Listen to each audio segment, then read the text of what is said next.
2 minit. Ha? Berapa lama ni nak? Ha? Setengah jam ah? You ambil 1 jam, you edit dah jadi setengah jam. Ha? Apa? Tak apalah, kalau you nak 1 jam saya bagi, you edit dah jadi setengah jam. Boleh? Ha. Sekali-sekali cakap dengan friend ni seronok juga lama-lama kan? Bukan gitu ke?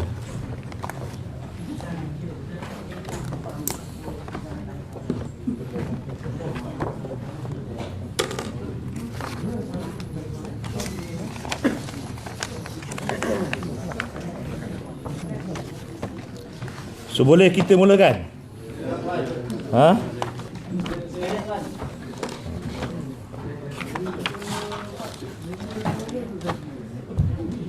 Okey, boleh kita mulakan? Alright. Okey. Bismillahirrahmanirrahim. Alhamdulillahirabbil alamin wassalatu wassalamu ala sayyidina Muhammadin wa ala alihi washabbihi ajmain. Rabbi israh li sadri wa yassir li amri wa hlul 'uqdatam min lisani yafqahu qawli. Amin. Assalamualaikum warahmatullahi wabarakatuh. Salam sejahtera, selamat tengah hari. Salam My Logistik kepada rakan-rakan media yang dapat hadir pada tengah hari ini. Jadi saya bagi pihak Jabatan Logistik dan Teknologi Polis Diraja Malaysia dan juga bagi pihak PDRM sendiri mengucapkan terima kasih banyak-banyak kepada yang berbahagia, tuan-tuan, puan-puan, para pengamal media yang dapat hadir pada hari ini. Dan juga terima kasih kerana selama ini telah memberikan kerjasama yang padu kepada Polis Diraja Malaysia untuk sama-sama menangani masalah keselamatan ketenteraman yang berlaku di negara kita. Jadi kami amat mengalu-alukan dan amat menghargainya atas kerjasama dan juga sumbangan yang diberikan kepada pihak PDRM. Jadi saya pada tengah hari ini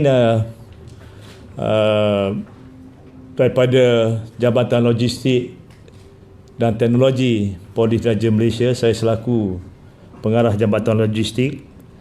Jadi kami merasakan bahawa sudah lebih 6 bulan berlalu ini. Jadi kami berpendapat bahawa adalah timely lah untuk Jabatan Logistik dan Teknologi Polis Diraja Malaysia untuk menyampaikan sesuatu kepada rakyat dan juga kepada warga PDRM itu sendiri. Jadi bersama-sama saya pada tengah hari ini adalah 3 timbalan pengarah saya, iaitu di sebelah kanan saya adalah yang dihormati DCP Datuk Syukri bin Abdullah, Timbalan Pengarah Jabatan Logistik dan Teknologi, Teknikal dan Operasi. Di sebelah kiri saya adalah SAC Tuan Gilbert, anak kepada Philip Layang, Timbalan Pengarah Jabatan Logistik dan Teknologi, Keuangan, Perolehan dan Kepolisian Am. Dan di hujung Tuan Gilbert adalah Timbalan Pengarah Jabatan Logistik dan Teknologi, Fasiliti, Bekalan Aset, iaitu SAC Tuan Azizi bin Ismail. Jadi tuan-tuan dan puan-puan, izinkan saya untuk memulakan sidang akhbar ini. Jadi seperti yang saya nyatakan tadi bahawa Jabatan Logistik ini jaranglah untuk memberi apa-apa kenyataan akhbar, sidang akhbar, kerana banyak perkara-perkara ini adalah berhubung kait hal-hal yang berkaitan dengan dalaman PDRM saja. Tapi walaupun begitu, kita merasakan ada juga perkara-perkara ini juga perlu dikongsi dengan rakyat dan juga warga PDRM di luar sana. Jadi tujuan utama kita mengadakan sidang akhbar ini untuk menyampaikan beberapa perkara, iaitu antaranya adalah keperluan ataupun kemudahan-kemudahan yang disediakan, yang sedang dilaksanakan dan yang dirancang untuk memenuhi keperluan warga PDRM, antaranya keperluan-keperluan perumahan dan juga premis-premis bangunan-bangunan yang diperlukan oleh PDRM. Yang kedua adalah berhubung kait dengan penyelenggaraan dan perbaikan premis-premis PDRM. Dan yang ketiga, hal-hal yang berhubung kait dengan pembangunan projek-projek fizikal PDRM. Dan yang terakhir sekali, secara ringkasnya penambahbaikan logistical support untuk meningkatkan servis delivery sistem PDRM kepada masyarakat dan negara. Okey, next slide.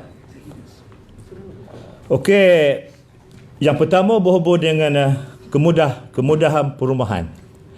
Jadi kalau kita tengok jumlah pejawatan yang ada di dalam PDRM ini, terutamanya yang beruniform, iaitu pegawai-pegawai dan juga anggota-anggota polis, 124,331 personel. Daripada dasar yang kita ada, yang telah selama ini kita gubal, bahawa matlamat kita untuk kita menyediakan iaitu premis-premis perumahan kepada warga-warga PDRM adalah 90% daripada jumlah personel 124,331. Jadi jika kita kira 90% persediaan kediaman yang perlu kita sediakan adalah 90% daripada 124,331 itu ada perlu untuk kita menyediakan sebanyak 111,897 unit rumah untuk pegawai-pegawai dan anggota. Sudah tentu jenis-jenis kediaman ini berbeza antara pegawai dan juga anggota. Jadi saya tak ingin sentuhlah apakah perbezaan-perbezaan itu. Jadi sehingga kini kita telah dapat menyediakan perumahan untuk anggota-anggota atau warga PDRM ini yang ada sehingga kini adalah sebanyak 63,832 unit.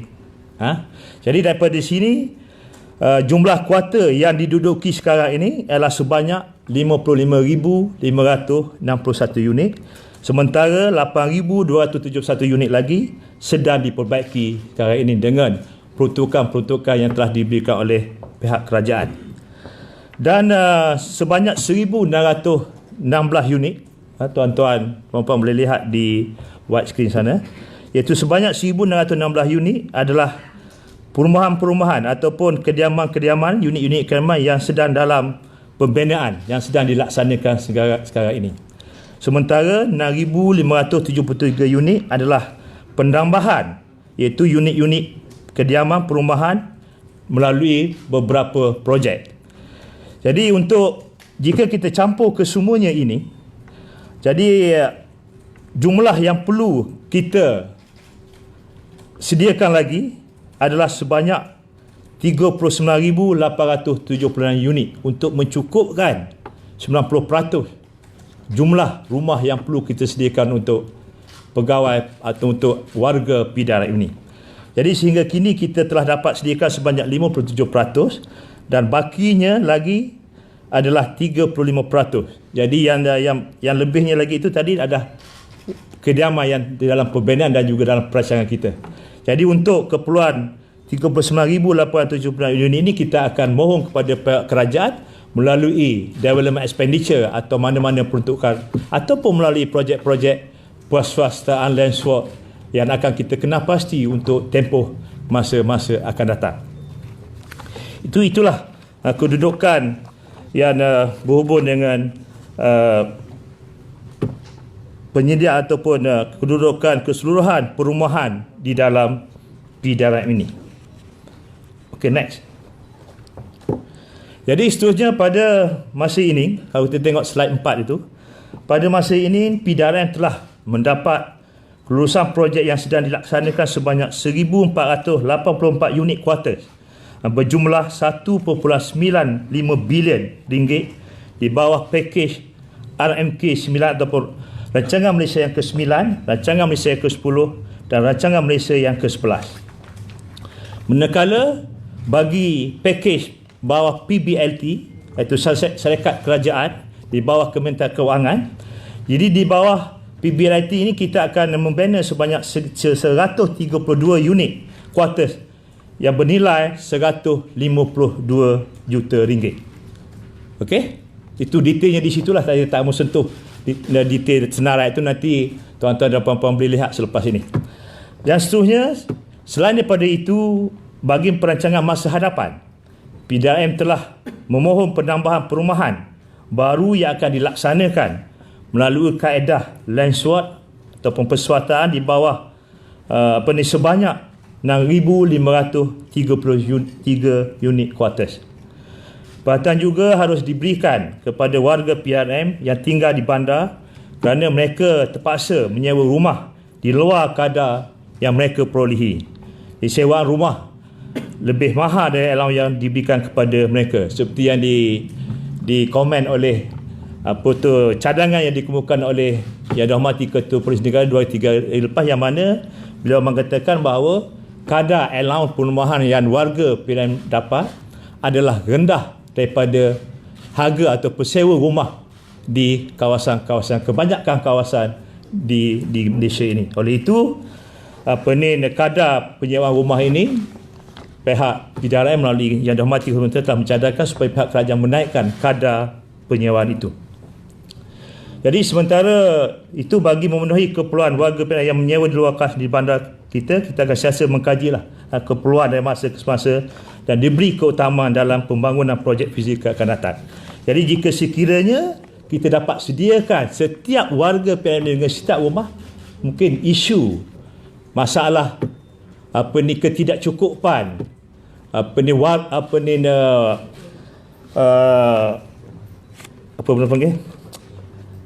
allowance sewa rumah itu tidak akan menjadi satu masalah. Okey. Pada tahun 2019, PDRM telah diluluskan peruntukan berjumlah 100 juta ringgit bagi pembaikan kuartus melibatkan 11,494 unit. Manakala tahun 2020 pula kita telah diperuntukkan sebanyak 67 juta ringgit melibatkan pembaikan pejabat dan kuartus berjumlah 1,021 unit kuartus di 323 lokasi. Kerja-kerja pembaikan dan penyelenggaraan turut dilaksanakan di unit-unit kuartus yang sedang didiami. Okey, peruntukan ini bukan sahaja untuk kuartus-kuartus yang kita yang tidak diduduki untuk kita baiki, dan juga untuk unit-unit kediaman yang diduduki untuk sentiasa untuk status untuk warga-warga kita duduk dalam keadaan baik dan teratur. Sebahagian daripada kerja-kerja perbaikan yang dinyatakan di atas telah disiapkan secara berperingkat dan dijangka dapat disiapkan sepenuhnya pada tahun 2021. PDRM juga telah diluluskan peruntukan di bawah pakej Rancangan Ekonomi PRE prihatin, yang mana kerajaan telah isytiharkan pada masa pelaksanaan MCO ini, yang mana berjumlah 100.5 juta ringgit bagi kerja-kerja perbaikan fasiliti di 764 lokasi, 92 pos dan 24 JT Pasukan Gerakan Am atau PGA, serta 372 lokap PDRM di seluruh negara. Selain daripada itu, PDRM juga telah diluluskan peruntukan berjumlah 100 juta ringgit bagi pembaikan dan penggantian lift di premis PDRM melibatkan 201 unit pada tahun 2019. Kerja-kerja ini sedang dilaksanakan dan dijangka akan siap pada tahun 2021. Manakala tahun 2020 telah diluluskan peruntukan tambahan berjumlah 22 juta ringgit melibatkan pembaikan 41 unit lift. Kerja-kerja perbaikan ini dalam peringkat perancangan. Bagi menaik taraf stor barang kes Jabatan Siasatan Jenayah dan Jabatan Siasatan Jenayah Narkotik, pihak PDRM telah mendapat peruntukan sebanyak 40 juta ringgit. Kerja-kerja menaik taraf dijangka akan siap sepenuhnya pada tahun 2021. Selain itu juga, PDRM juga telah menerima peruntukan di bawah pembelanjaan mengurus ataupun OE, Operating Expenditure, berjumlah 20 juta ringgit bagi pembaikan kecil pejabat dan kuartus. Bagi melekatkan kesiapsiagaan PDRN, beberapa perancangan PDRN telah mendapat perhatian kerajaan bagi menambah fasiliti bangunan yang sedia, antaranya seperti berikut. Sebanyak 4 projek pembangunan baharu telah disiapkan dalam tahun 2019 dan tahun 2020 melibatkan kos berjumlah 254.9 juta ringgit, iaitu yang pertama yang ditengok di widescreen itu iaitu Balai Polis Berladin di Sarawak, IPD Pasir Mas Kelantan, IPK Perlis dan juga Balai Polis dan Perumahan Setiawangsa Kuala Lumpur. Manakala 12 projek masih dalam pelaksanaan dalam tahun 2020 yang melibatkan kos projek berjumlah 1.22 bilion ringgit, iaitu melibatkan 12 fasiliti yang tersenarai di situ.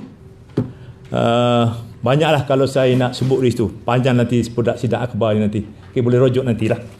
Okey, selain daripada itu 15 projek lagi telah diluluskan melibatkan kos projek berjumlah 1.66 bilion, iaitu melibatkan 15 projek di 15 kawasan. Seterusnya ingin juga saya sentuh selain daripada hal-hal yang berkait dengan pembangunan dan juga penyelenggaraan dan perbaikan, juga ingin sentuh sedikit berhubung dengan projek-projek bukan fizikal, iaitu kelengkapan untuk menyediakan logistical support kepada frontliners dalam memberi perkhidmatan kepada masyarakat. Jadi untuk meningkatkan servis delivery system kepada masyarakat, kita telah memperolehi peruntukan pembangunan ataupun development expenditure di bawah rancangan Malaysia ke-11 Rolling Plan ke-4 tahun 2020 dengan kos keseluruhan projek sebanyak 2.97 bilion dengan aliran tunai sebanyak 462.7 juta bagi melaksanakan sejumlah 81 projek.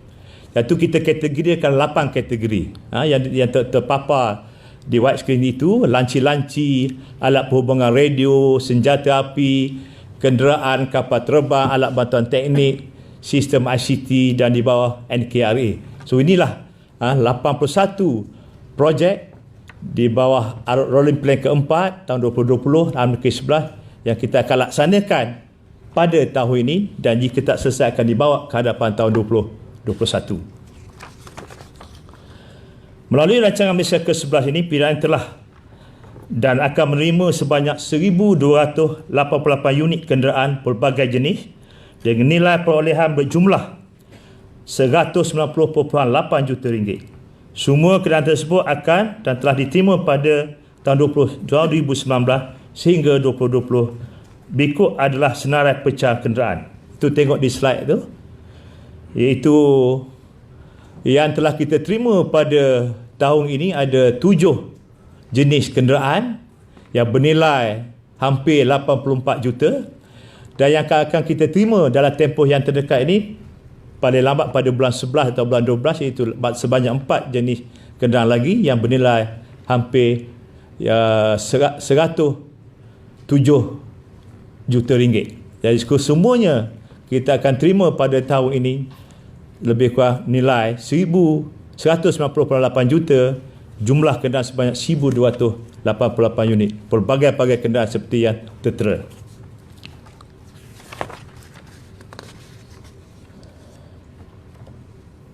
Pada tahun 2021, PDRN akan menerima lagi sebanyak 465 pelbagai jenis kenderaan dengan nilai perolehan sebanyak 92.4 juta di bawah bajet RMK11. Jadi dalam tahun hadapan, tahun 2021 nanti, kita juga akan menerima sebanyak 7 jenis kenderaan yang bernilai 92.4 juta. 7 kategori kenderaan, semuanya 465 unit. Itulah senarainya daripada 1 hinggalah nombor 7. Untuk meningkatkan omnipresent, tugas pencegahan jenayah dan rondaan pada tahun ini, kita akan mendapat penambahan kereta peronda model Honda Civic 1.8 sebanyak 425 buah, yang mana 102 buah telah diterima dan bakinya akan diterima secara berperingkat dan akan diadakan di seluruh negara. Kalau tuan-tuan dan puan-puan masih ingat, penerimaan kenderaan ini telah diterima oleh Yang Berhormat Menteri Dalam Negeri di KDN pada bulan apa itu lagi? 2 bulan lepas, tak silap saya lah. Sebulan lepas, dah 2 bulan lepas yang diterima oleh Menteri Dalam Negeri bagi pihak PDRM. Selain daripada itu, penggantian 850 buah kereta peronda model Honda Civic 1.8 dan juga Proton X70 yang melibatkan kos keseluruhan sewaan dan penjagaan bernilai 55 juta ringgit setahun. Penggantian ini adalah untuk kereta-kereta yang telah tamat tempoh penyewaan dan akan digantikan secara berperingkat sehingga pada akhir tahun ini. Selain daripada logistical support seperti kenderaan, perkara-perkara yang berhubung kait dengan telekomunikasi dan sistem maklumat telah dan akan dipertingkatkan untuk memberi perkhidmatan kepada masyarakat. Antaranya ialah menaikkan taraf sistem laporan polis iaitu PRS kepada IPRS iaitu Integrated Police Reporting System. Projek ini dilaksanakan dengan menaik taraf kepada perkakasan yang berkonsepkan green technology, periksaan terkini untuk analisa maklumat dan penambahan integrasi antara sistem dalaman PDRM dan agensi luar. Selain itu, penambahbaikan modul-modul sedia ada dan pembangunan modul-modul baru yang lebih mesra pengguna bagi memudahkan dan mempercepatkan proses penerimaan report serta capaian maklumat selaras dengan program modern policing. Justru itu, ia boleh meningkatkan produktiviti tugas dalam pengurusan proses kerja siasatan sesuatu kes yang dilaporkan serta analisa maklumat secara real time melalui satu pengkalan data berpusat. Yang kedua adalah untuk menaik taraf sistem C4I iaitu Command, Control, Communication and Computer Integration System. Melalui sistem ini, keselamatan awam dapat dipantau melalui integrasi dengan CCTV pihak berkuasa tempatan atau PBT dengan pusat-pusat kawalan. Sistem ini dilengkapi dengan teknologi Artificial Intelligence bagi meningkatkan kecekapan PDRM dalam menangani sesuatu insiden. Yang ketiga adalah menaik taraf sistem Two-Way Radio Communication PDRM iaitu RMPNet. Kalau tuan-tuan dan puan-puan maklum, itu walkie-talkie yang kita gunakan sekarang ini adalah dalam menggunakan teknologi digital, yang mana dengan penaikan taraf ini ia menjadi pemangkin kepada operasi keselamatan dan pencegahan jenayah di perairan dan kawasan sempadan. Liputan coverage telah ditingkatkan sehingga 95% daripada sebelum ini. Kawasan akan dapat ditumpang di kawasan berpendudukan dan kawasan beroperasi termasuk kawasan perairan sehingga 60 km dari pesisiran pantai. Yang keempat, menaik taraf sistem pemantauan bandar selamat ataupun SPBS. Sistem ini membantu PDRM dalam menganalisa trend jenayah di kawasan-kawasan berlakunya kejadian jenayah. Sistem ini juga dapat membantu pihak berkuasa tempatan dalam merancang pembangunan bandar-bandar berkonsepkan bandar selamat. Selanjutnya ingin saya sentuh tentang CCTV. Ini penting bagi memastikan integriti pasukan polis pada peringkat yang tertinggi. Pemasangan kamera litar tutup atau CCTV di lokal-lokal polis telah pun dilaksanakan bagi menyokong objektif ini. Ini ekoran daripada recommendation daripada pihak Suhakam bahawa pemantauan terhadap suspek-suspek yang berada dalam lokap ini sentiasa diberi perhatian dan tidak ada berlaku penyalahgunaan dan sebagainya. Sistem CCTV ini telah dipasang di 28 lokasi dengan melibatkan perbelanjaan sebanyak 6.3 juta ringgit setahun.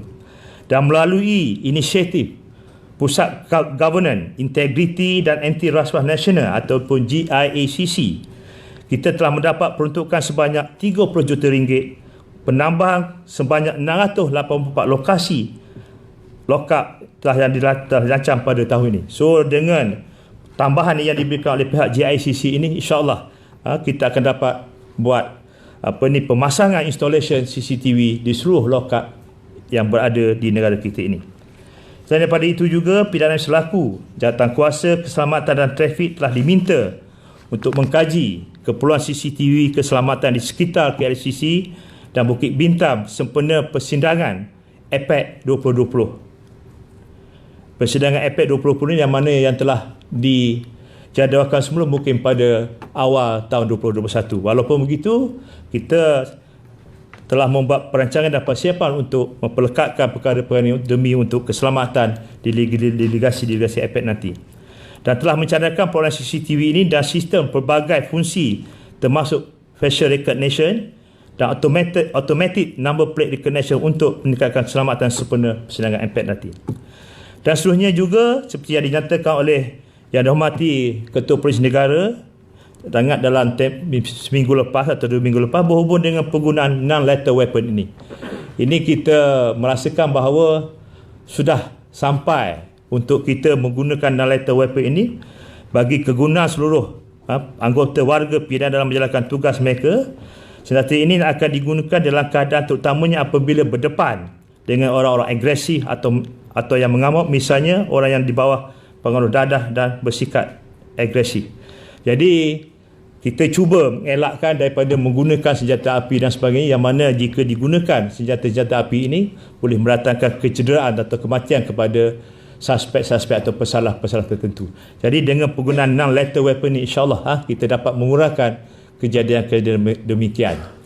Jadi untuk itu kita telah mengenal pasti 2 jenis non-lethal weapon ini, iaitu yang pertama adalah electroshock gun, yang mana dalam bahasa Melayunya dikenali sebagai pistol perenjak elektrik. Pelik agak bunyi kan bila tak selalu dengar ni kan. Dan yang kedua adalah net gun. Kalau tengok gambar di slide itu, itu gambar saya masa saya menjadi ketua Polis Pahan itu lagi, dan kita membuat trial tentang penggunaan salah satu brand atau electroshock gun ni. So kita dapati begitu berkesanlah untuk kita membuat tangkapan terhadap suspek-suspek yang agresif dan sebagainya. Okey. Tapi sudah tentulah kalau suspek itu pakai pistol, tak pula kita pakai electroshock gun ini. Kita tengok apa jenis senjata yang digunakan oleh suspek-suspek ataupun orang tertentu yang mungkin menyatakan masalah kepada kita. Itulah contoh electroshock gun itu yang warna kuning tu, dan yang bawah itu adalah net gun.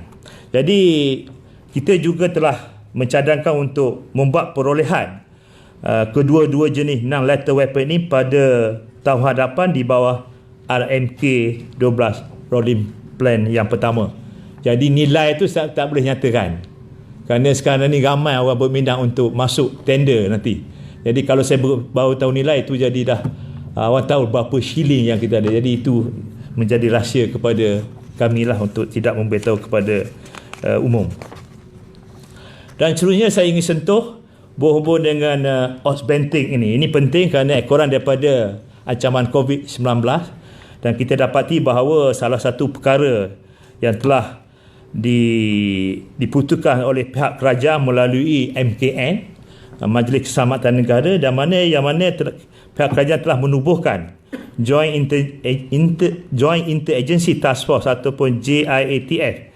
Jadi tujuannya untuk kita memperketatkan kawalan sempadan negara melalui pendekatan operasi bersepadu yang dianggoti oleh ATM, PIDAN dan juga APMM.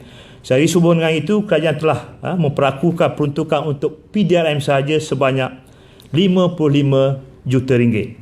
Jadi untuk memperlekapkan aset yang akan digunakan oleh pasukan gerakan AM, pasukan polis marine dan juga pasukan gerakan udara.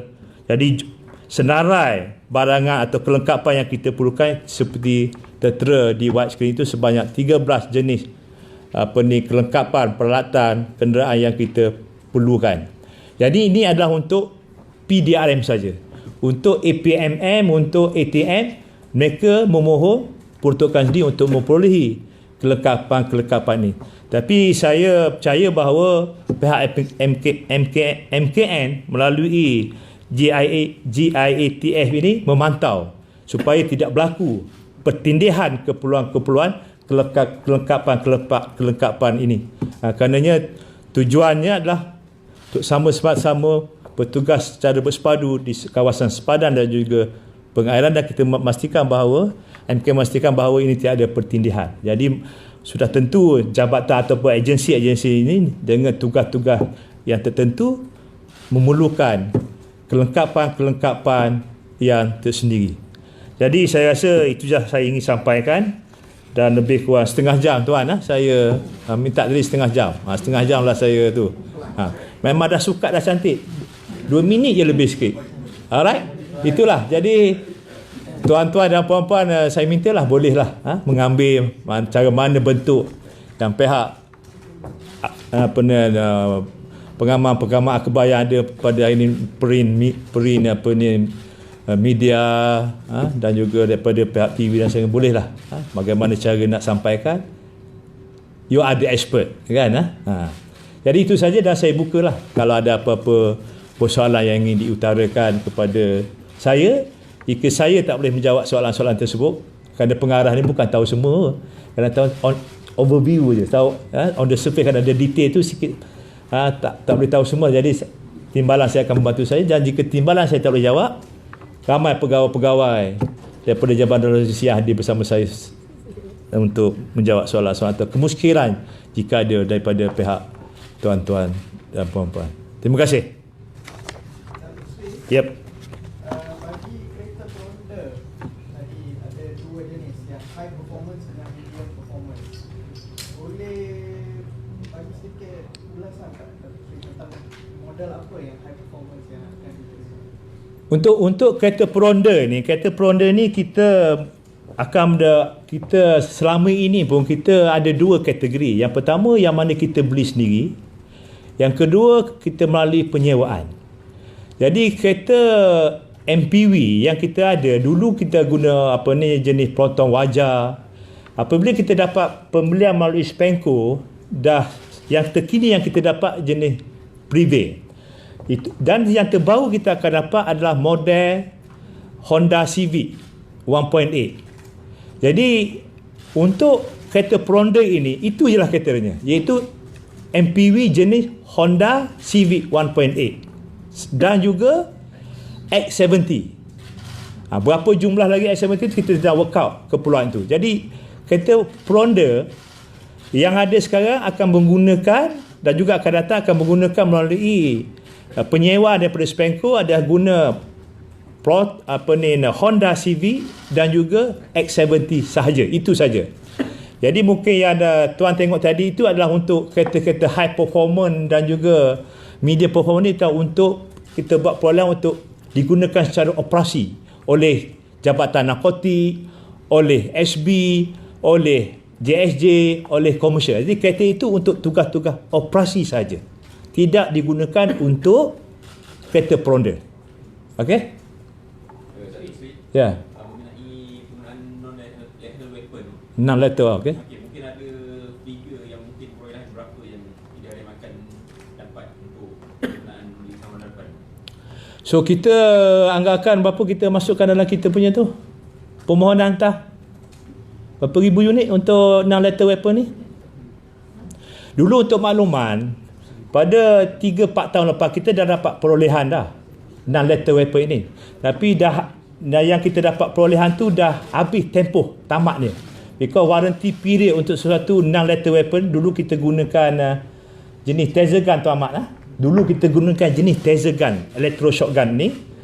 Dan kebanyakan dah tamat tempoh warranty period itu. Jadi bila tamat tempoh warranty period itu, kita kerana tak ada insurance coverage ni, kita tidak gunalah jika ada masalah nanti. Jadi yang tinggal dalam stok kita ada 100 lebih lagi yang boleh digunakan. Oleh itu, untuk kita meneruskan penggunaan non-lethal weapon ini, kita 1000 unit termasuk net gun tadi lah. Kita akan dapatkan 1000 unit. Mungkin mix antara net gun dengan electroshock gun. Apa brand kita tak tahu lagi. Kita mungkin akan dibuat open tender dan sebagainya, dan kita sebutkan 1000 unit. Jadi kita merasakan untuk 1000 unit yang pertama ni mencukupilah untuk digunakan oleh frontliners kita, terutama zaman MPV kita, unit ronda bermotosikal, oleh JSJ kita, oleh narkotik kita dan sebagainya. Jika berlaku bertubat tangkapan yang suspek atau orang tertentu tidak menggunakan senjata api lah. Menggunakan parang misalnya, dan kita boleh gunakan dua jenis non-lethal weapon ini. Tidak lagi lah, kadang-kadang berlaku juga bila anggota kami ni nak menampakkan diri, kadang-kadang tembak kaki yang mendatangkan cedera yang parah kepada, sudah tentu bila guna parang itu yang boleh membawa kematian lah, baru kita boleh gunakan pistol ni. Kalau saja nak tembak tak boleh lah. Begitu. Dan tengok yang berlaku di Kuantan itu hari, apabila orang gila, polis nampak orang gila tu, polis lari pula daripada orang gila. Nampak macam kartun lah kan. Lari dan sebagainya. Tapi lah, kerana tak ada non-lethal weapon ini, itulah tak nak menyelamatkan diri, nak ambil tindakan nak tembak pun kita tak sesuai, sebab hanya bawa parang dan kayu saja. Itulah antara kegunaan banyaklah contoh-contoh sebelum ini yang berlaku. Okey, lebih kurang 1000 unit dululah. Kita rasa mencukupi untuk fasa yang pertama untuk depan, insyaAllah. Okey. Bagi sistem C4 C4I. Ya, Hmm. C4I. Bila sistem tu akan di roll out dan Actually C4I ni kita dah roll out dah. Cuma kita tak memberitahu umum, kita roll out tahun lepas lah. Yang mana sebelum ni kita dah ada C4I, tapi C4I yang ada ni old version. Jadi ini kita telah pertingkatkan C4I ni. Jadi untuk makluman, di Lembah Kelang, di Selangor dan Kuala Lumpur, memang kita ada sistem C4I. Di negeri-negeri lain tak ada. Tak ada kan? Di Iskandar Johor ada Johor. Iskandar Puteri. Di Iskandar Puteri ada C4I ni. Di negeri lain tak ada. Jadi C4I ni kita dapati begitu efektif, efisien lah untuk kita, apa-apa kejadian yang berlaku di bawah sana, kita dapat pelaporan direct, dan kita ada kelengkapan monitor TV dan sebagainya. Kita dapat nampak pergerakan MPV kita di bawah sana, dan dilengkapi dengan data query, dan jika berlakunya tangkapan dan sebagainya, pemeriksaan oleh MPV URB dan juga elemen-elemen anggota-anggota tugas am di bawah sana. Mereka boleh membuat data query dan semak apakah status kedudukan seseorang itu. So tak perlu lagi mereka call DCC, District Command Center, untuk dapatkan maklumat-maklumat itu. Mereka boleh dapat data-data ataupun maklumat-maklumat terus daripada situ, dan kita boleh monitor pergerakan MPV terutamanya. Okey. Dr. Sri, and what is the role of the artificial intelligence? Adakah dia meliputi predictive software ke? Artificial intelligence Dalam C4I. So boleh Datuk komen sikit. Okay, Air teknikal ni tak pernah untuk artificial intelligence tu sebenarnya ialah satu perisai yang boleh recognize face kalau penjenayah ke OYDS dengan kita punya database yang kita ada lah. So kalau dengan software tersebut lah yang kita dapat tahu penjenayah atau tidak lah, dan juga mungkin boleh buat prediktif kepada semua melibatkan operasi-operasi PRM gitu lah. Okey. Ada lagi? Yap. Baru ni IG dia cakap mengenai permohonan proses body cam. Oh, body worn camera. Sebelum ni kita juga ada membeli sedikit body worn camera, tapi lebih kurang 3-4 tahun lepas lah. 2014, lebih kurang 6 tahun lepas. Jadi kita beli pada masa itu untuk tujuan macam trial lah, POC dan sebagainya. Jadi kita dapati bahawa memanglah dengan penggunaan body worn camera ini, kita memang berguna kepada frontliners kita, MPV, URB. Inilah frontliners kita yang utama. Kaulah GD kita yang duduk di buat rondaan di bawah sana. Dan kita dapati bahawa body worn camera amat berguna, dan juga untuk tujuan-tujuan lain. Katalah contoh untuk pegawai-pegawai penyiasat yang pergi membuat satu pemeriksaan di rumah dan sebagainya. Jadi body worn camera ni boleh digunakan untuk melihat juga apakah tingkah laku yang dilakukan oleh anggota-anggota PDRM. Ini amat bergunalah. Cara mereka pergi ke satu tempat itu, mereka onkan body worn camera itu, mereka dapat tahu apa. Jadi tujuan ada body camera, tujuan tentu untuk mengelakkan daripada tuduhan-tuduhan daripada pihak-pihak tertentu tentang bagaimana polis menjalankan tugas. Jadi dengan ada body worn camera ini, kita lebih transparan dan sebagainya. Ini memang dinyatakan oleh IGP bahawa kita akan terus memperluaskan penggunaan body worn camera ini. Jadi untuk itu juga kita telah masukkan keperluan body worn camera ini dalam untuk kita dapat perolehan dalam rancangan Malaysia yang ke-12 pada tahun depan juga. Dalam rolling plan pertama ini kita masukkan dah. Berapa ribu unit kita akan beli? 1,100 unit. 1,300 unit. Jadi insyaAllah tahun depan kita akan dapat body worn camera, kita akan dapat non-lethal weapon. Jadi itulah akan membantu kita dalam menjalankan tugas-tugasan dan juga operasi-operasi tertentu, dan kita akan lebih transparan kepada masyarakat tentang bagaimana kita menjalankan tugas kita. Jadi tak mahu ada tuduhan-tuduhan penyalahgunaan dan sebagainya. Sudah tentu untuk melaksanakannya kita akan membuat SOP lah. Kadang-kadang manusia ni kan, kadang-kadang mereka nakal dan semua, tak mahu mereka dilihat dan sebagainya, mungkin ada tu. Tapi kita akan buat SOP tertentu untuk menentukan bahawa penggunaan ini tidak disalahgunakan oleh anggota warga-warga PDAM yang bertugas di bawah yang menggunakan dua kelengkapan ini.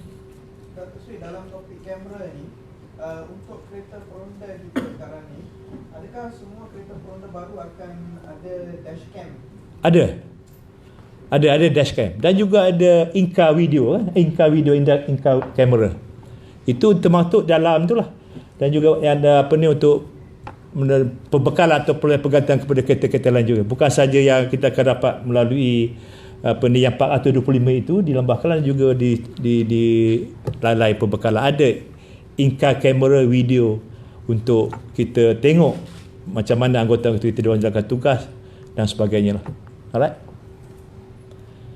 Okey. Kalau tak ada apa, itu sajalah.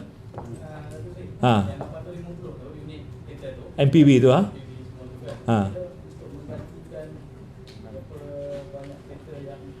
Dan kita kalau ikut statistik tadi, kita yang 425 itulah penambahan kepada fleet yang sedia ada.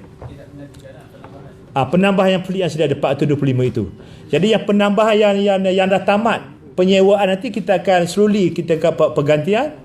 Yang saya nyatakan tadi 850 itu. Jadi itu melibatkan 50 juta lebih penyewaan. Ini 425 penambahan kepada itulah. Dan juga untuk digunakan masa APEC nanti. Alright? Dengan wajah baru, dengan design barulah. Okey? Dr. Sri, Yap. dalam penggunaan Honda Civic ni, any reviews on the use of the car for now? Any what? Better, any reviews compared to the previous cars? Is it better? Ialah Honda Civic ni dah salah satu brand yang tersohor lah kan, yang famous lah. Jadi sudah tentu dari segi kita bandingkan dengan Proton Privé dulu, mungkin dari segi saya tak mau komen banyak nanti kan jadi masalah tu lah. Tapi dengan nama itu sendiri you all dapat tu lah kan. Dan lagi pun Honda Civic ini sudah tentu teknologi pada Jepun dan sebagainya is a local example lah. Jadi dari segi performance wise itu saya rasa lebih baik lah daripada Privé yang kita dapat sekarang kan.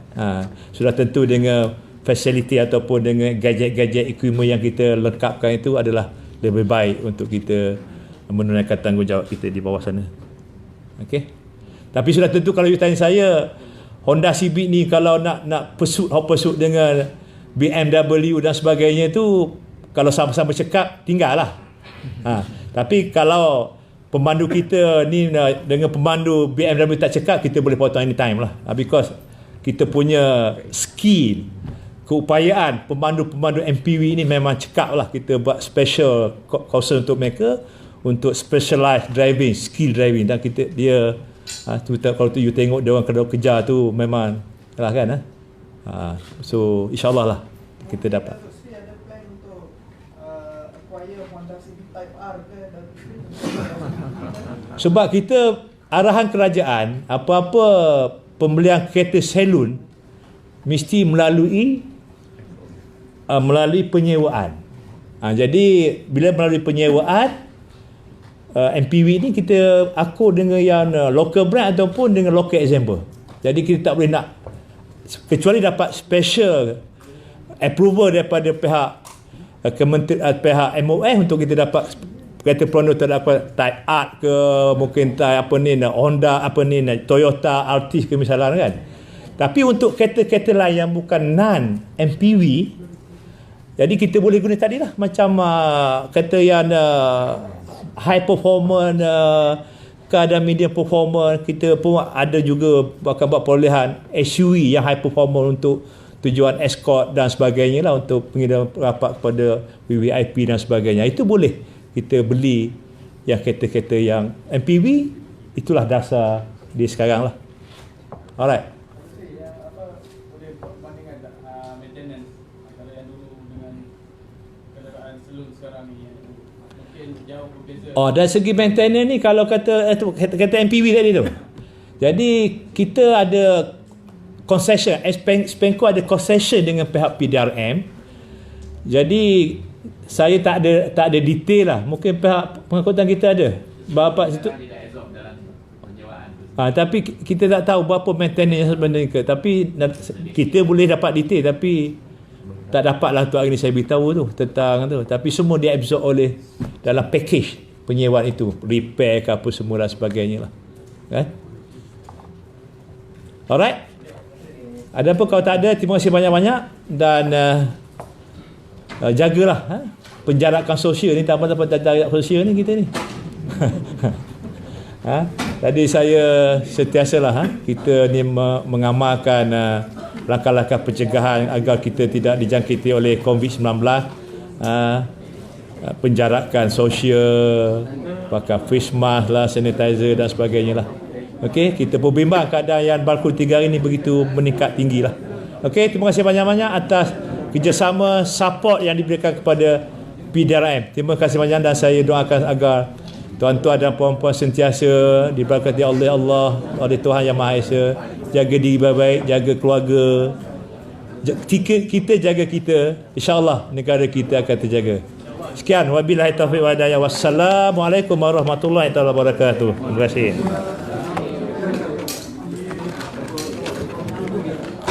Kalau nak dapat detail yang saya tu, boleh dapat daripada pegawai saya, dan slide boleh dapatkan lah, tak ada rahsia lah kan.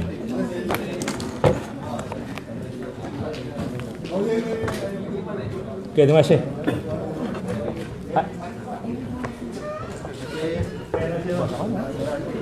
Nak salam tak boleh kan? Okay.